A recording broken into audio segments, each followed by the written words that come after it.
قرآن مجید میں ہے ان اللہ لا یستحیی من الحق، کہ اللہ تعالیٰ حق بات بیان کرنے سے حیا نہیں کرتے۔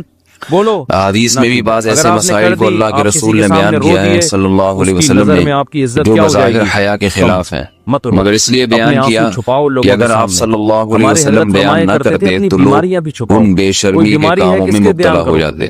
اسی وجہ سے میں بھی ہمت کر رہا ہوں کہ ایک اور ایسا گناہ جس میں لوگ مبتلا ہیں اور وہ ہے حیا کے خلاف، مگر ہے بہرحال شریعت کا مسئلہ اور لوگ اس میں گناہ میں مبتلا بھی ہیں، اس لیے بتانا ضروری ہے۔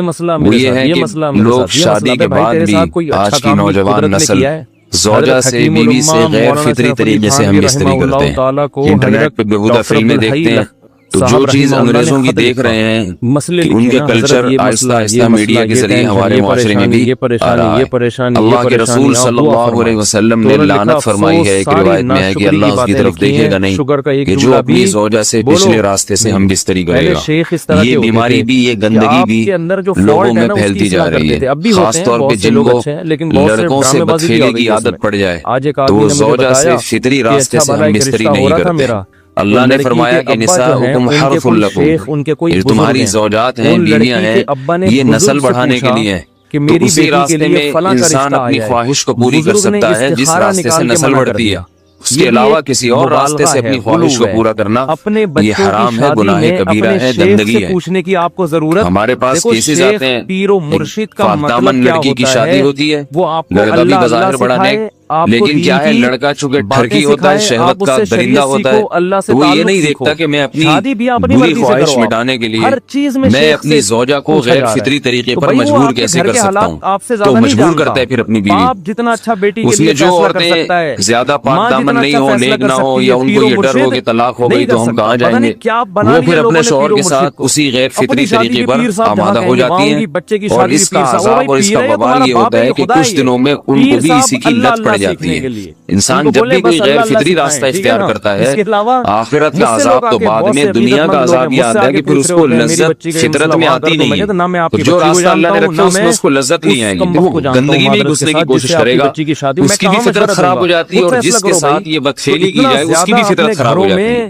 وہ بھی پھر کسی کے قابل نہیں رہتے۔ تو اپنے جان پر رحم کرنا چاہیے۔ ہم انسان ہیں، ہم درندے نہیں، ہم گھوڑے نہیں، ہم گدھے نہیں، ہم جانور نہیں، ہم انگریز نہیں ہیں۔ انگریز نے تو حیا اور شرم کی تمام حدود کو توڑ دیا ہے، وہ تو درندے بن چکے ہیں، ہم تو درندے نہیں، ہم تو حلال کھاتے ہیں، پاک صاف رہنے کی کوشش کرتے ہیں، تو ہم ان کی جو کلچر دیکھ دیکھ کے ہم ایسے درندے بننے کی کوشش کیوں کریں؟ تو یہ بہت بڑا وبال ہے، بہت بڑی برائی ہے جو ہمارے معاشرے میں آہستہ آہستہ جڑ پکڑتی جا رہی ہے، اور اس سے بیماریاں بھی پھیلتی ہیں، غیر فطری طریقہ ہے، بیماریاں بھی پھیلتی ہیں۔ ایسے کیسز آتے ہیں کہ جناب مرد مجبور کر رہا ہے بیوی کو، اور وہ بیوی جو ہے ساتھ نہیں دیتی تو پھر اس کو طلاق کی دھمکیاں دیتے ہیں، ایسے کیسز بھی آتے ہیں۔ اور یہ بھی آتا ہے کہ مرد جب اپنی بیوی کو غیر فطری طریقے پر مجبور کرتا ہے، بیوی آمادہ نہیں ہوتی، تو مرد پھر یہ دھمکی دیتا ہے کہ بھئی میری خواہش تو تم سے پوری ہوتی نہیں ہے، پھر میں دوسروں کے پاس جاؤں گا۔ تو یاد رکھیں جس عورت کا شوہر یہ دھمکی دے اس کو کہ میں زنا کروں گا اگر تم نے میری خواہش پوری نہیں کی غیر فطری طریقے سے، تو عورت اپنے شوہر سے کہہ دے کہ جاؤ تم کہیں اور جا کے منہ کالا کرو، تمہاری فطرت میں گندگی ہے تو یہ مجھے گندہ بنانے کی کوشش نہ کرو، اس کو زنا کرنے دیں، وہ اللہ آخرت میں اس سے بھگتے گا۔ ہر بیماری کا اللہ نے علاج رکھا ہے۔ اللہ کے رسول صلی اللہ علیہ وسلم نے فرمایا، صحیح بخاری کی حدیث، ما انزل اللہ من داء الا انزل له دواء، کوئی بیماری ایسی نہیں ہے جو اللہ نے نازل کی ہو اور اس کے لیے دوا نہ رکھی ہو دنیا میں۔ تو اگر کسی کو ایسی لت پڑ گئی ہے غیر فطری کام کی تو اس کو چاہیے کہ وہ اپنا علاج کرائے، ڈاکٹر سے بھی رابطہ کرے، اور سب سے بڑا علاج یہ ہے کہ کچھ وقت صبر کرے گا، چھوڑ دے گا کچھ عرصے کے لیے، تو خود بخود آہستہ آہستہ صحیح ہو جائے گا۔ ایک آدمی شراب پر عادی ہے، ایک علاج تو یہ کہ ڈاکٹروں سے رابطہ کریں، بہترین علاج کے چھوڑ دیں، کتنے دن درد ہے، ایک دن، دو دن، تین دن، چار دن، ایک ہفتہ، دو ہفتہ، بہت زیادہ سال ہو جائے گا، خود بخود ٹھیک ہو جائے گا۔ سگریٹ کا عادی ہے، چھوڑ دے گا، تو کتنے لوگ ہم نے دیکھے دن میں 20 سگریٹ پیتے تھے، چھوڑنے پر آئے تو بالکل ایک دم چھوڑ دی انہوں نے، آہستہ آہستہ کر کے چھوڑ دی، لیکن تکلیف ہوئی مگر یہ اللہ کو پسند نہیں ہے، یہ عادت ہے. تو اب کسی کو یہ لت پڑ گئی ہے غلط کام کی، برائی کی، تو اس کا بہترین علاج یہ ہے کہ وہ اپنے آپ کو بدلنے کی کوشش کرے، ماحول بدلے، اور کچھ وقت صبر کرے گا تو اللہ اس سے یہ عادت چھڑا دے. نہیں کی صبر نہیں کیا اس نے، تھوڑی سی گندگی میں موت واقع ہوگی، پھر آخرت کا عذاب بہت سخت، نسلیں برباد ہو جاتی ہیں اس عمل سے انسان کی. تو بات حیا کے خلاف ہے، مگر یہ کہ ایک بزرگ تھے وہ بات فرما رہے تھے، تو کسی نے پوچھا کہ حضرت آپ حیا کے خلاف بات کرتے ہیں، تو انہوں نے فرمایا تم بے حیائی کے کام نہیں چھوڑتے، ہم اس چھڑوانے کے لیے بات کریں تو ہم برے ہیں، اور تم کام کرو تو بھی برے نہیں. برائی کا کام کرنے میں برا نہیں بنتا، اور برائی کے خلاف بولنے والا برا بن جاتا ہے کہ دیکھو یہ کیسی باتیں کر رہے ہیں. تو وہی باتیں ہیں اس لیے ہیں کہ یہ معاشرے میں یہ برائی پھیلتی چلی جائے گی، اور یہ ہماری اپنا کلچر نہیں ہے، یہ امپورٹ ہو رہا ہے باہر، یہ امپورٹ ہو رہا ہے، یہ وہاں میڈیا کے ذریعے آ رہا ہے. تو وہ چیزیں دیکھا نہ کریں اور ان لوگوں سے دور رہا کریں. ہمیں تو دین کا داعی ہو گیا، ان کو ہدایت پر لانا تھا، بجائے ہم ہدایت میں چل کے دوسروں کو چلانے والے بن کے ان کے راستے پہ ہم نے چلنا شروع کر دیا. اللہ تعالیٰ ہمیں اس اب دیکھیں ان کے یہاں ایڈز کا مرض پھیل گیا ہے. آپ بتائیے یہ ایڈز کا مرض ہمارا ہے کیا؟ یہ بیماری ہماری ہے یا ان کی ہے؟ ہمارے یہاں بیماریاں ہیں، کھانسی ہے، نزلہ ہے، ٹھیک ہے نا، بلڈ پریشر ہے، شوگر ہے، یہ بیماریاں ہماری ہیں. کوئی اللہ کا شکر ہے گندی بیماری ہمارے یہاں نہیں ہے، جتنی گندگیاں ہیں وہاں سے آ رہی ہیں. ایڈز کا مرض وہاں سے امپورٹ ہوا ہے. وہ ایڈز کا مرض اسی بدشیلی کی وجہ سے پیدا ہوتا ہے، اسی سے جراثیم پیدا ہوتے ہیں، اور اتنا خطرناک مرض کے ایسے متعدی ایسے پھیلتا ہے. افغانستان میں ایڈز کا ریشو 0 تھا، 0.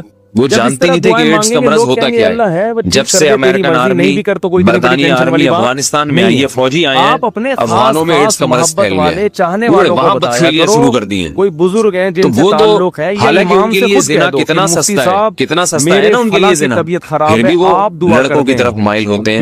تو اتنی گندگی، ایسا گندا جب انسان بن جائے پھر اللہ اس کے وجود کو برقرار نہیں رکھتے اور رکھتے ہیں، تو پھر آخرت میں سزا دینے کے لیے اپنے آپ کو ان گندگیوں سے بچانا چاہیے، حلال پہ اکتفا کرنا چاہیے. اللہ تعالیٰ ہمیں حلال پہ قناعت کی توفیق عطا فرمائے اور پاکیزہ لوگوں میں ہمارا شمار فرمائے.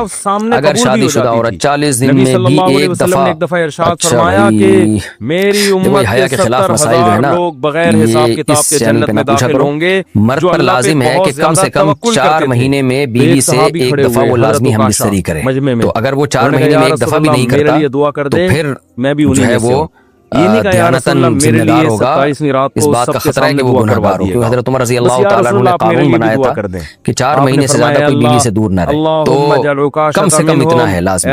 تو اس سے زیادہ بھی اگر کوئی مرد بیوی کے قریب نہیں آ رہا تو پھر وہ ظالم کہلائے گا شریعت کی نظر. حج کے دوران باقی ہر عورت اور ہر مرد کے حالات مختلف ہوتے ہیں. بعض عورتوں میں خواہش زیادہ ہوتی ہے، بعض میں کم ہوتی ہے، یہ نیچرل ہے، اس کا کوئی اس سے تعلق نہیں ہے کہ عورت کوئی بری ہے.